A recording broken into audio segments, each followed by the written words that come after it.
magandang araw. So, tama-tama pa ang panahon ngayon, maganda. Dahil liliguin po namin ang aming mga papis ngayon. So, ito po ang ating kailangan, shampoo, sabon, conditioner, blower, para sa mga papis po yan. Para hindi lamigin. Ito ang kanilang swimming pool. So, baba na po tayo. Singin natin sila. Sarap po ng mga tulog nila, oh. Nila alam, maliligo sila ngayon. Uy, gising na. Gising na. Uy, gising na. Gising na. Maliligo na tayo. Gising, gising. Gising na. So, ayan po, kinuha ko na po sila. Para makaligo na sila. Yung iba, inaantok pa. Nakasimangot. Pero mamaya magigising yan. Mag-i-enjoy sila sa gagawin nila ngayon. Kasi bukas po kasi ay ano nila, first vaccine po nila ang 5-in-1. 6 weeks na po sila kasi. So, pag nabaksinan po kasi sila, mga after 2 weeks pa po sila pwedeng maligo, bawal sa maglikot, bawal magharot. Kaya after nilang vaccine, kailangan nakakulong lang sila. So, before nila ma-vaccine, papaliguan muna namin sila. At least kahit pa paano, mag-impress ko ang kanilang mga pakiramdam. So, kukunin ko lang po yung natirang dalawa sa baba. Para makumpleto na sila.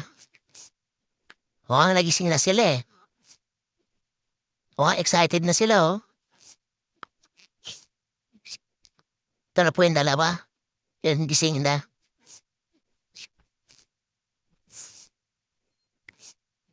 Naku, si Mami. Si Mama. Sorry, maligo ni Mami.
So ayan po, pagkatapos sila magbabad dito, maglaro, ay mabilis alam po namin silang sasabunin tsaka shampooin kasi baka ginawain sila baka sipunin. So pinag-enjoy lang namin sila kasi mahilig sila magbasa-basa eh. Ayan po, hinahayaan namin sila maglaro. Bawal pa sila magbabad ng matagal so kailangan quick ligo lang po.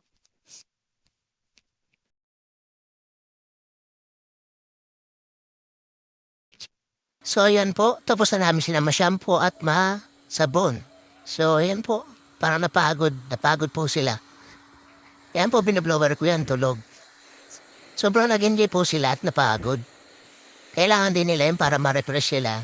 Kasi bukas vaccine na po nila. Ayun, so, pero lang po, pag bago nyo pabaksinan yung mga alaga, yung puppies, kailangan nyo po silang liguin. Advice naman po ng vet yun eh. Huwag naman po kayo mag-ala. Pero quick ligo lang po. So, ayan po.